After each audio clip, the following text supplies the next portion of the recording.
In Vancouver's West End, a towering dream was set to reshape the skyline and redefine sustainable luxury. CURV, an ambitious 60-story passive house project, promised a future. But today, its future hangs in the balance. At 1075 Nelson Street, CURV was designed to be a land 328 luxurious condos, 50 market rental units, and 102 social housing units, all with a powerhouse team spearheaded by Brivia. Part of that team would be Henson Group, as well as a legendary Tom Wright.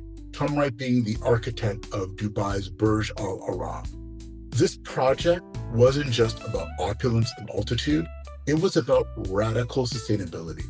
A passive house certification promises reducing the use of any active mechanical systems to maintain heating and cooling, wrapped in striking modern design. But even architectural marvels aren't immune to financial reality. After city approval in 2022, CURV faltered. Brivia had to scrap its social housing plans for a $55 million payout to the city. They then pivoted to market rentals, but the reality was that pivot just wasn't enough. On July 11th, RBC initiated receivership. Backed by BMO and Meridian, the $90 million default has now ballooned into a $91 million crisis. And now, a Supreme Court hearing is set for July 25th. CURV really did start seeing challenges from the very beginning of the project. The pre-sale launched back in 2023. Units selling at $1 million with penthouses up to $60 million. So you really have a very niche market.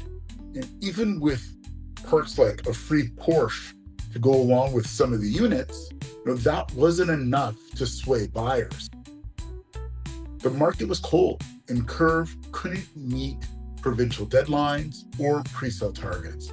Now, a court-ordered sale could follow, but finding a new developer for such a massive, high-risk project, that's really far from guaranteed. CURV was a symbol, not just of luxury, but of a future where sustainability and inclusivity meet. Its unraveling reflects deeper challenges in Vancouver's housing market. Can a bold idea survive market instability? And what does CURV's fall say about the risk of innovation in real estate? We'll know after July 25th.